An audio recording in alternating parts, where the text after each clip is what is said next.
बंद करो।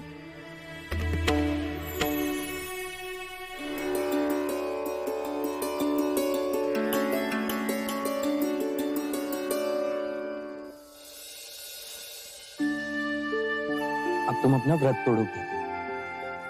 तुमने कई दिनों से भोजन नहीं किया।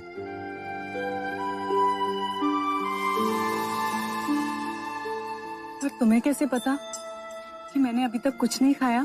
क्योंकि भूखे लोग जल्दी रूठ जाते हैं ना। रूठ गई ना?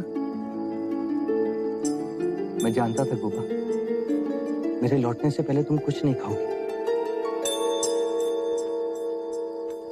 अरे ये क्या? अब तुम लौट कर आ ही गए हो तो तुम ही अपने हाथों से खिलाओगे, वरना मैं रूठी रहूंगी। भूखी जो हूं।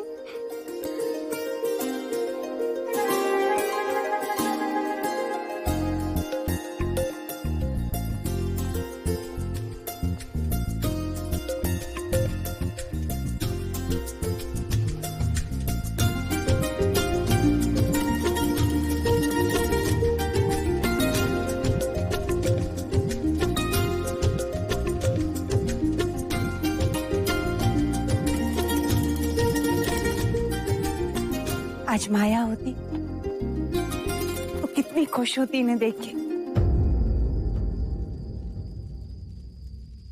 कौन कहता है कि माया यहाँ नहीं है? मुझे तो सदैव आभास होता है कि माया कहीं कहीं हमारे आसपास है।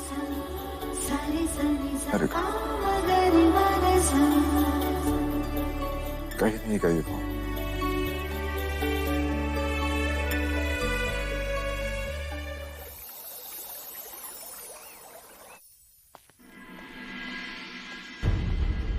शाक्य गणतंत्र प्रणाली के अनुसार और युद्ध के पश्चात इस संघ की सभा केवल 2 कारणों से बुलाई गई है।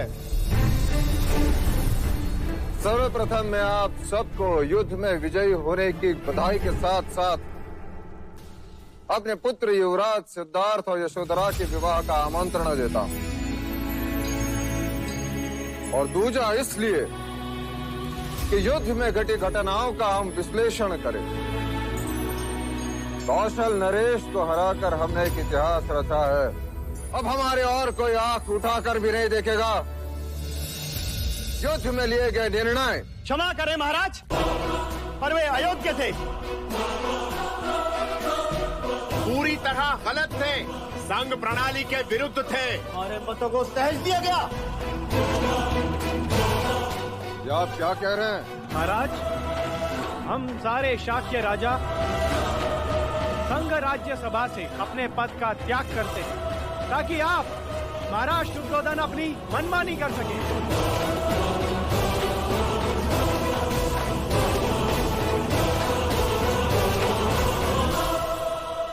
ये आप क्या कह रहे हैं राजन? वही जो सच है। शाक्य गणराज्य अब गणतंत्र नहीं रहा। हाँ, नहीं रहा, बिल्कुल नहीं रहा। ये गलत है। मगध और कौशल की तरह अब सर्वमुख्तार हो गया है। तैयार हो गया है। ये आप क्या कह रहे हैं? युद्ध के विषय में आपने हमें अपने विश्वास में नहीं लिया। नहीं लिया, आपने विश्वास में नहीं लिया। वो समय विचार विमर्श करने का नहीं था। मैंने ऐसा कोई निर्णय नहीं लिया जिससे हमें या शाक्य कुल को कोई खतरा हो। संजीत जैसे शत्रु को जीवित रखना ये गलत निर्णय था। गलत निर्णय था ये। गलत था, बिल्कुल गलत संजीत था। अपनी पूंछ में विष लेकर गया है। वो डंक मारने फिर से आएगा। और महाराज, युवराज सिद्धार्थ के इस निर्णय ने तो हमारे भविष्य पे ही प्रश्न चिन्ह लगा दिया है। अब तो हर घड़ी यह खतरा रहेगा कि वो कब हम पर वार करेगा। और महाराज, आपने तो प्रसन्नजीत की गर्दन पर तलवार रख दी थी, पर सिद्धार्थ के कहने पर आपने उसे छोड़ दिया। यह आपका और केवल आपका निर्णय था, शाक्य गणता नहीं। महाराज, सारा शाक्य गणतंत्र आपके नेतृत्व का आदर करता है, किंतु युवराज सिद्धार्थ को इस प्रश्न का उत्तर इस राज्यसभा में देना ही होगा। और महाराज, युवराज सिद्धार्थ हैं कहाँ? जब संघ की मंत्रणा चल रही है तो संघ के सदस्य की अनुपस्थिति क्यों? कहिए महाराज, शांति हो शांत क्यों है?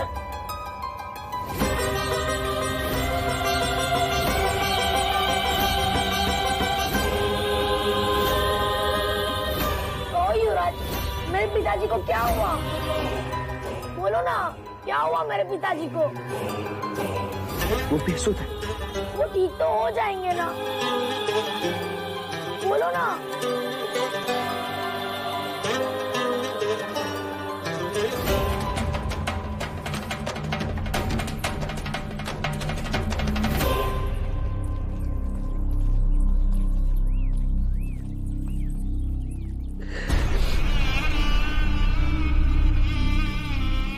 मैं तुम सबसे प्रश्न पूछता हूं, ये बालक मुझसे उत्तर मांग रहा है। कहो गोपाल, क्या उत्तर दूं मैं उसे? कैसे समझाऊं उसे कि केवल उसके पिता नहीं, मैं सारा संसार बेसुध है। कैसे समझाऊं? आपके प्रश्नों का उत्तर देना मेरा और मेरे पुत्र युवराज सिद्धार्थ का उत्तरदायित्व है। तब तक आप सभी राजाओं से विनती है कि मन में किसी भी प्रकार का मैल रखे बिना आप मेरे पुत्र का आशीर्वाद देने अवश्य पधारें। विवाह के पश्चात केवल आपके उत्तरों की बैठक होगी। और आपके उत्तर संघ को योग्य ना लगे तो? तो क्या चाहते हैं आप? संघ शिरोमणि में फिर से मतदान होगा? जरूरत पड़ने पर वो भी करेंगे। तो है किसी में साहस जो महाराज शुद्धोधन की बराबरी कर सके? आपका बर्ताव प्रणाली के विरुद्ध है राजा द्रोणानंद। और आपका अविश्वास अति अयोग्य। महाराज का निर्णय बिल्कुल ठीक है। महाराज का निर्णय ठीक है।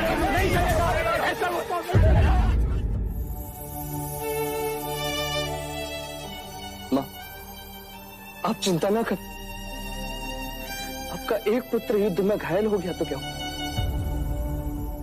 आपका दूसरा पुत्र आपके सामने बैठा। मैं आपकी देखभाल करूंगा। आपका पुत्र हमारे लिए तलवार बना, तो क्या मैं आपकी लाठी भी नहीं बन सकता? बिल्कुल ठीक। शांत हो जाइए, शांत हो जाइए। अनुज, शांत हो जाओ।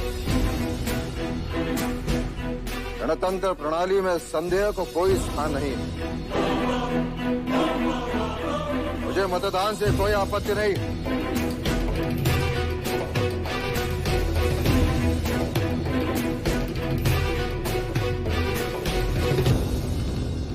महाराज की अनुमति के साथ और युवराज के विवाह के पश्चात जो सभा होगी उसमें युद्ध संधि का निर्णय उचित था या नहीं, उस पर मतदान होगा।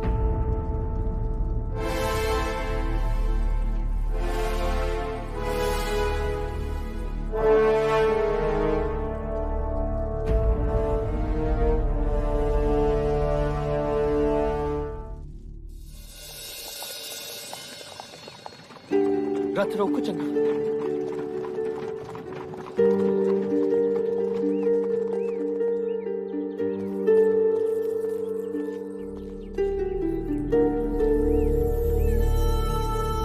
ये धुआं,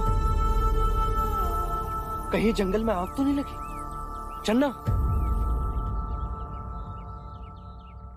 ये धुआं युद्ध में मृत हुए सैनिकों की चिताओं का।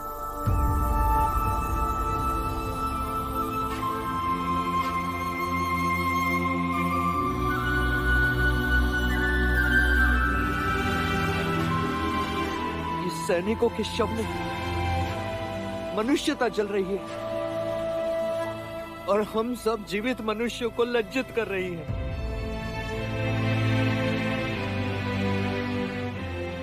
युद्ध के नाम पर हम मनुष्य कब तक अपने चेहरों पर यूं काले मलते रहेंगे? कब तक?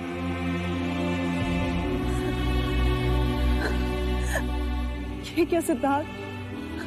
यही तो मैं पूछ रहा हूं सबसे। ये क्या? एक राजा को अचानक एक दिन इच्छा होती है कि उसके नाम के आगे चक्रवर्ती लिखा जाए और वो अश्वमेध नामक यज्ञ करे, युद्ध करे।